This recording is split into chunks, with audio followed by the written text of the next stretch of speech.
All right, we are live. Awesome. Hi. Okay, hi everyone. Welcome to our Facebook Live event today. My name is Maddie Clarkson. I am the Communications and Project Manager at the Stigma-Free Society. And today we have a very special guest, Molly, and Molly is an author. I'm going to read your bio, but actually first, how are you doing today? I'm doing really well. How are you? I'm good. I'm good. Good. Yeah, super happy to be here. Well, thank you for having me. Yeah, of course. All right, so I'll read your bio so the viewers can learn a little bit more about you, and then we'll get started. Sounds good.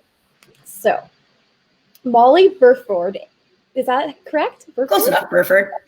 Burford, okay. Burford is a wellness writer based in Metro Detroit, Michigan. She covers her own experiences with mental health, mental illness stigma, therapy, relationships, emotional intelligence, and reported pieces about these subjects as well. She's the author of 3 books: The No Worries Workbook from 2019, Say Yes to Yourself, which is out December 8th, 2020, and The DIY Bucket List, out January 12th, 2021. So lots of exciting things coming up. Definitely. Yeah. So Molly, let's start off.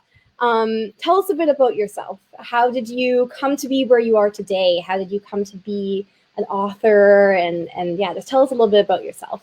Absolutely. So I didn't realize I wanted to be a writer until my junior year of college. So originally I was a psychology major, and I knew I wanted to help people because I firmly believe there's like nothing more interesting than a human being, because we all walk through this world so differently. You can always learn something from someone else, and we're here to help each other, right? Definitely. But as time went on, I realized I don't know if I wanted to be in school that long, to be honest. And I stumbled across the professional writing program at Michigan State University, and I had a wonderful meeting with their advisor for that program and switched my major within a half hour. I was hooked. I was ready to go. And that is what I graduated with. After college, I worked as an assistant digital strategist for a small firm in Ann Arbor, Michigan. And it was a great experience, but I was itching to write. I was also writing content for a website called Thought Catalog. And I've been writing for them since college. And one of my pieces on mental health, specifically ADHD, went viral for them. I think that was in like 2016. So I ended up becoming their production intern after that, and got a lot of experience with writing, editing, producing, all that good stuff. And things kind of just fell into place after that. I met a lot of amazing people through that opportunity. I started freelance journalism with publications like Allure, Teen Vogue, and eventually this got me in touch with Adams Media and Simon & Schuster to write the No Worries Workbook, and here we are. Oh, that's so awesome. I love it how when we kind of discover what we really are passionate about or what we really want to do, everything else kind of just starts to fall into place, right? You know how absolutely. Yeah, like you switched your major and then it was like, yep, this is it. And everything kind of like it was a snowball effect. I love that. That's so wonderful. Well, thank you. Yeah, it worked out. Yeah. So at Stigma-Free Society, we really value people's personal stories and their personal experiences with mental health. And Absolutely. I was just wondering, like, you're writing about mental health. Do you have a personal experience with mental health that you would like to share with us? Sure. Yeah. So for as long as I can remember, I just struggled with depression and anxiety pretty heavily since I was little. And, it really impacts everything in your life, from your relationships to your work, to your school life, to your relationship with yourself as well. And one of the biggest things that mental illness and everything that comes with it is shame and feeling embarrassed, and you get quiet about it, which is what fuels stigma, right? Yes. Definitely. So my intention with writing about my experiences is to help, lighten that load for others and let people know, it's okay to struggle. It doesn't define you, but it is part of your story, and that's okay. Yeah, that's so cool. Yeah, definitely shame. What's the saying? It's something about silence like can fuel shame, but then shame is how stigma perpetuates, or how it keeps going. Absolutely. Right? Because the less we talk about our mental health challenges or mental health in general, the more stigma there'll be. So that's so wonderful that you're now so open about your experiences, and you're sharing all these wonderful tips with all your readers. Like in that kind of same line of thought, your published book, you have a few that are coming out as well, but your published book, the No Worries Workbook, I was looking at it. I'll have to buy it for myself. But yeah, looks super, super wonderful. You say in the description, like, it's ways to deal with stress in small bite-sized ways. And it seems like the tips are very practical. Would you be able to tell us a bit about how the idea for that book came to be, and a bit about the actual workbook? Totally. So it was a collaborative effort with my publisher. They kind of came up with the concept and came to me with that, and were like, hey, do you think you could, do something with this idea? And I said, yes, I have a lot of experience with worry. So I did a lot of research. I looked into different therapies like DBT, CBT, based on my own therapeutic experiences, and thought back. And that's kind of like the framework that I built the book on.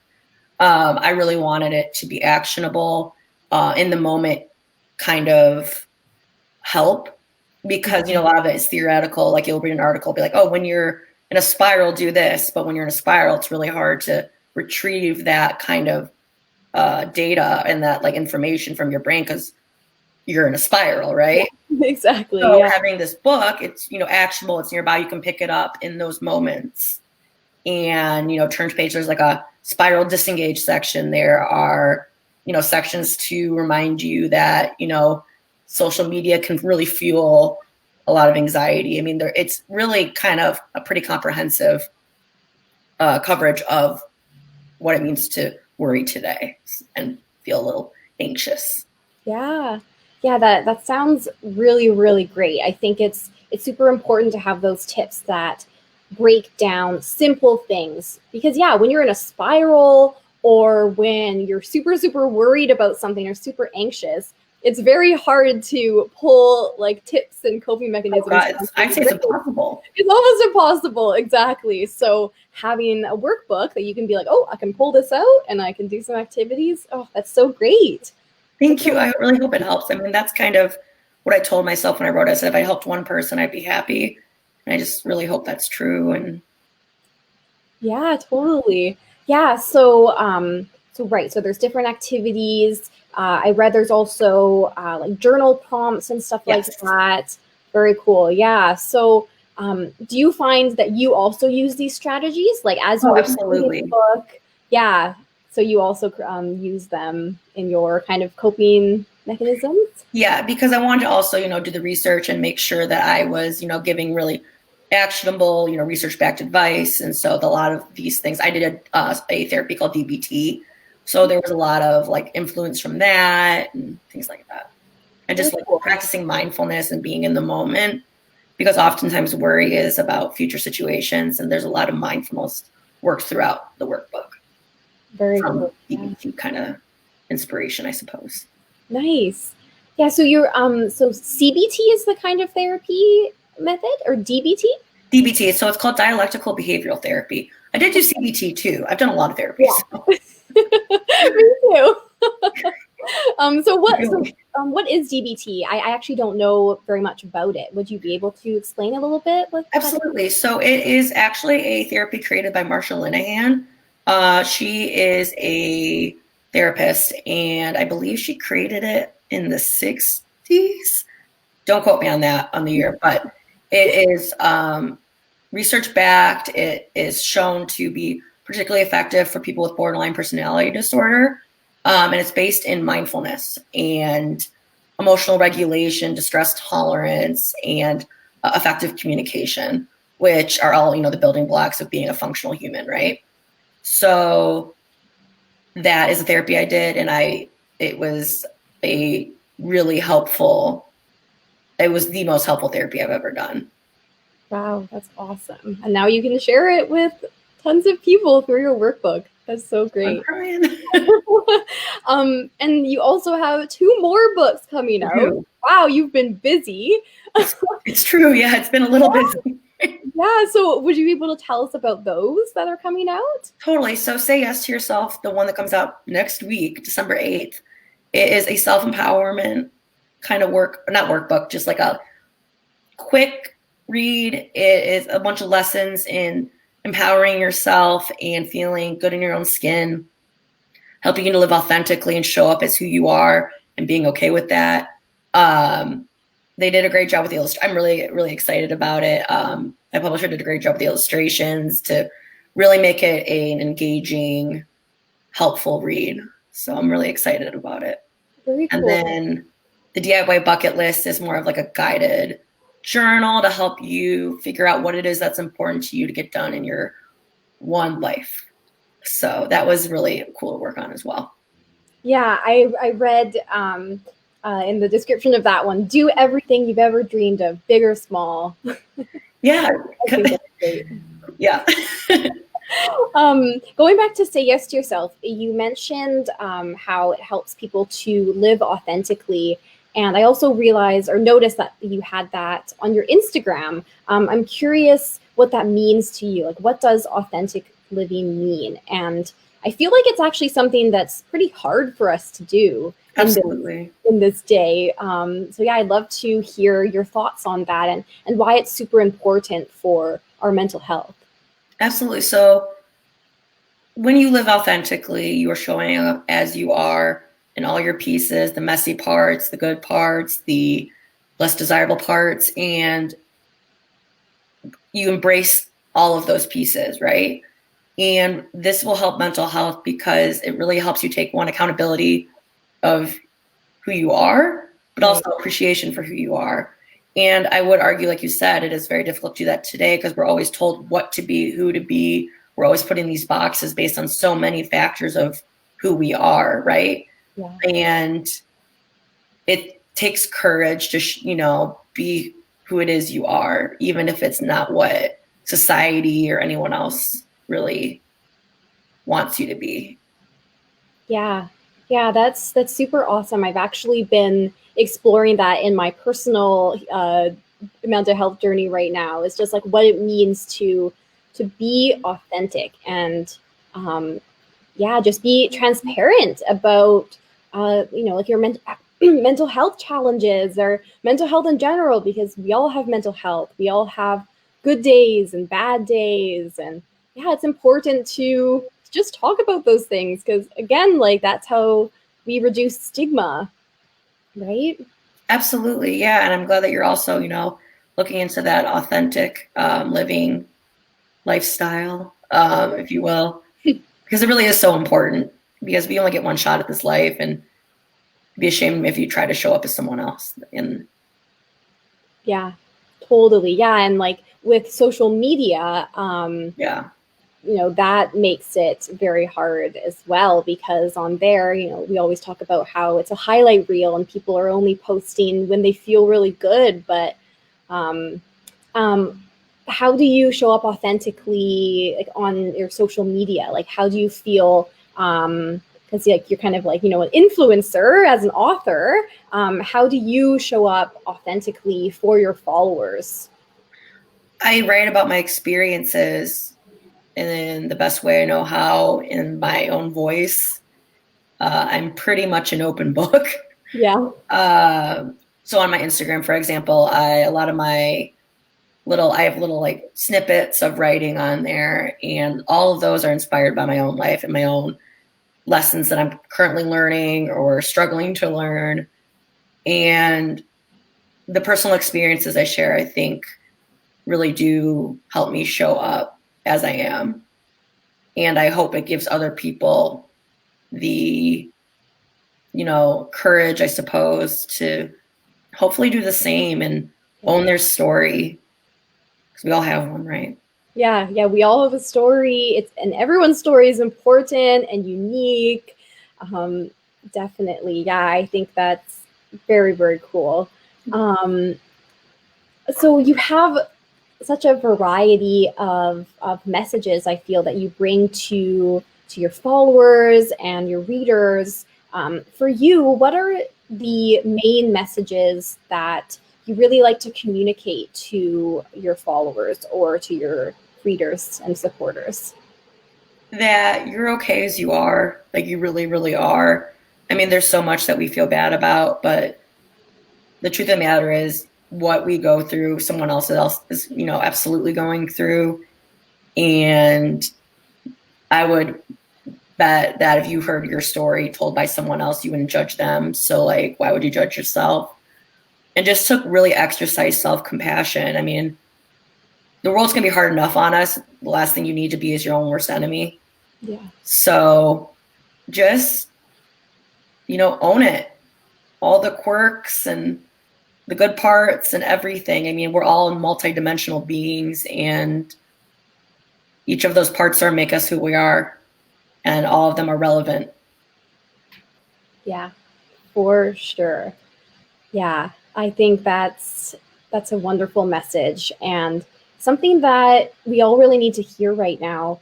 I feel that COVID-19 has been so hard. So hard. But I also feel like it's been a time where it's led people to reevaluate, their priorities to do with themselves and like how they're living their life. Absolutely.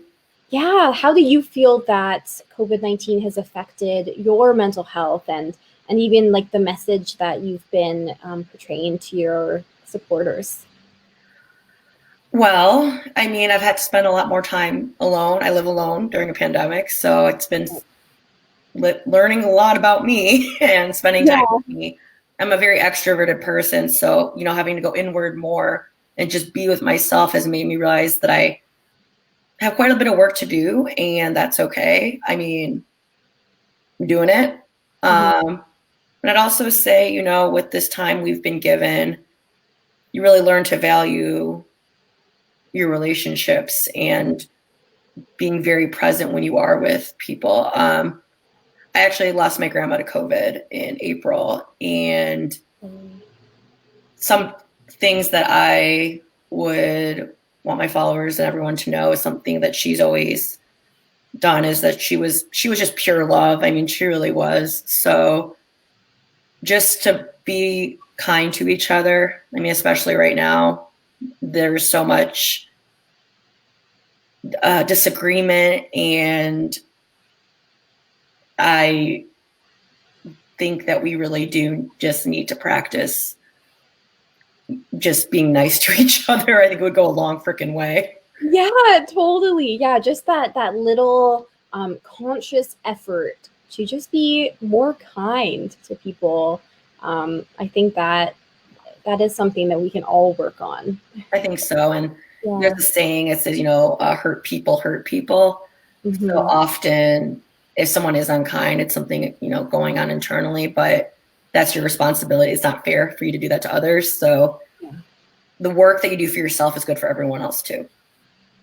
Yes, definitely. Yeah. And I just really like to go back to your first workbook that you were talking about and how all of these things, even though that one focused on worries, but I think it can be very overwhelming what we're talking about for people who are just starting their journey of like mental health, recovery or healing, or, we're going inward. Again, I think COVID-19 is really forcing us to go inward because we're spending so much time by ourselves with our thoughts. Ain't that the truth? Yeah. But really just breaking it down into small, actionable items, I think, is just such a great strategy for coping with that right now. Totally. I mean, it's a marathon, not a sprint, right? Like you need to just take it a step at a time, and honestly enjoy the discovery and the reflection and learning why you are the way you are and how you can move forward in a way that's healthier and more productive, and still be kind to yourself for who you were in the past. I mean, our past doesn't define us, but it shapes us in a lot of ways, but doesn't designate our future, right? I mean, that's up to us. Definitely. Yeah. Like we definitely have control over our future. yeah, I think for me at least, my mental health challenges that I faced in the past, sometimes I'm like, oh, like it's really hard, but sometimes it's like, like it's good because because yeah, like I wouldn't have learned what I've learned at this point of my life. I wouldn't. There's so many lessons like what you're talking about living authentically and being present and doing what you can to worry less. All these things. Yeah, I just think they're super important and just great things to do. I'd say so. I mean, you're gonna be here. You might as well grow and learn and be here. Totally. Yeah.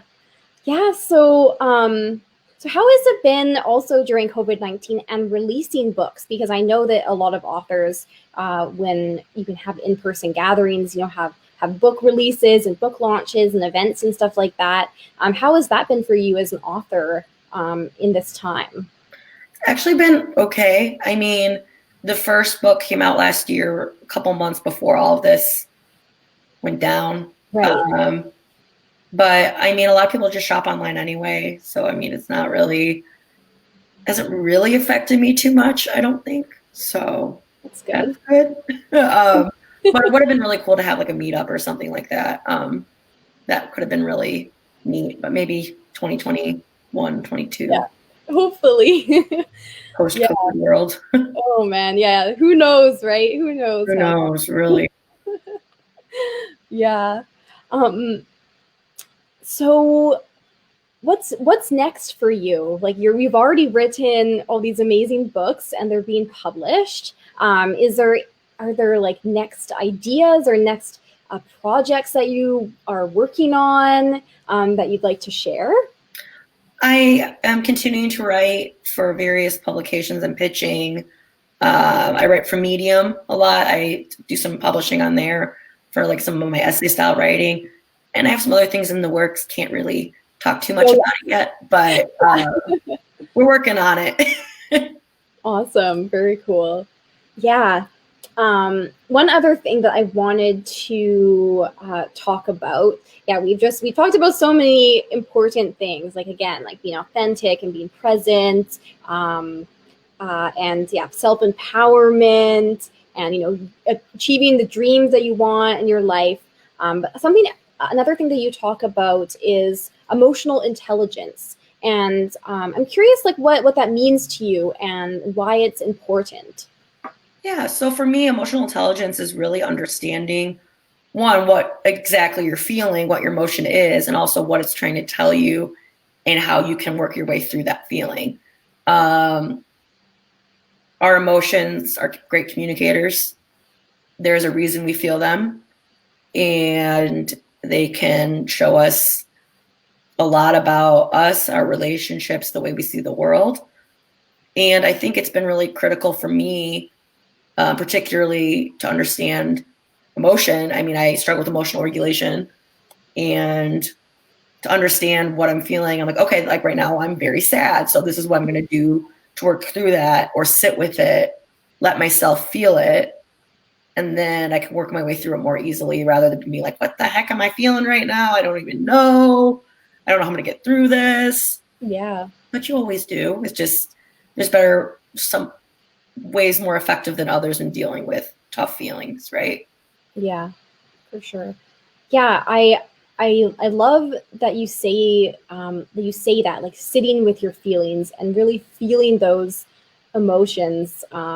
Another thing that I've been discovering lately is just how a lot of people, a lot of us try to avoid or numb the bad emotions, what we call bad emotions. There's no bad emotions, but things like sadness and those types of emotions. Instead of sitting with them and thinking about what they mean and going deeper, we just try to kind of do whatever we can to avoid them or numb them.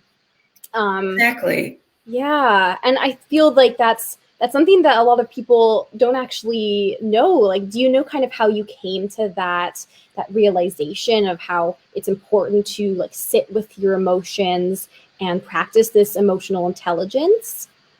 My therapist. Yeah.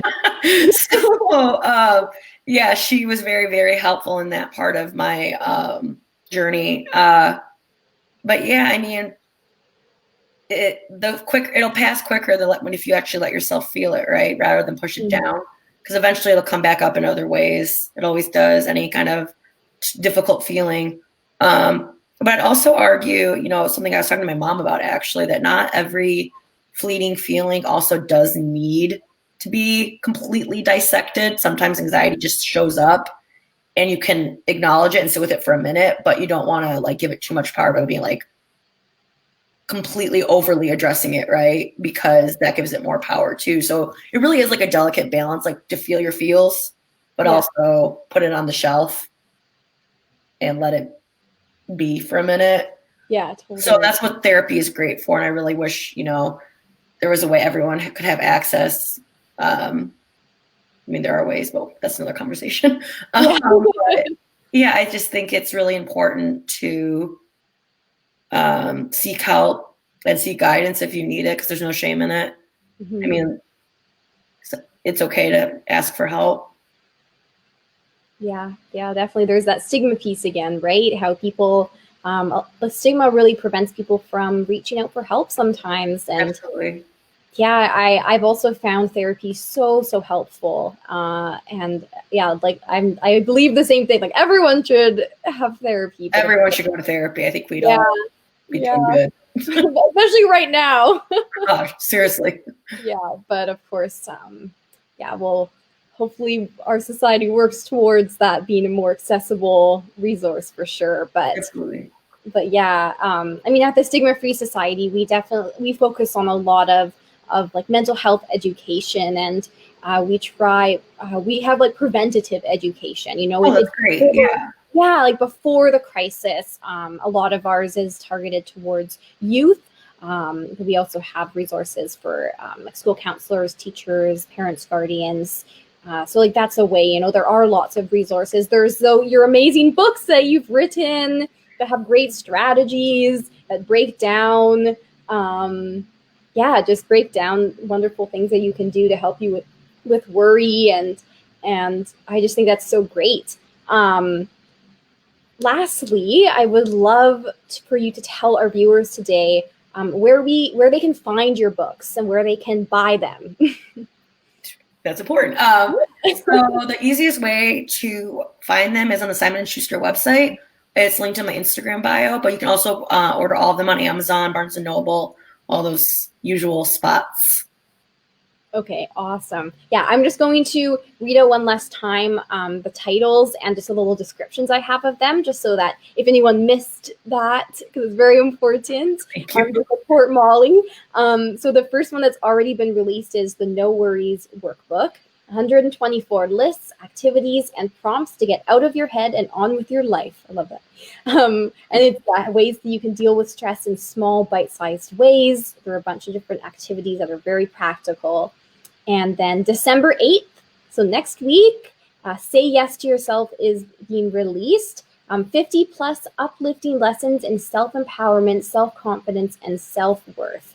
You'll learn to replace words, actions, and interior thoughts that leave you feeling weak and frustrated with positive substitutes to build strength, confidence, and purpose. Oh man, I'm feeling empowered already.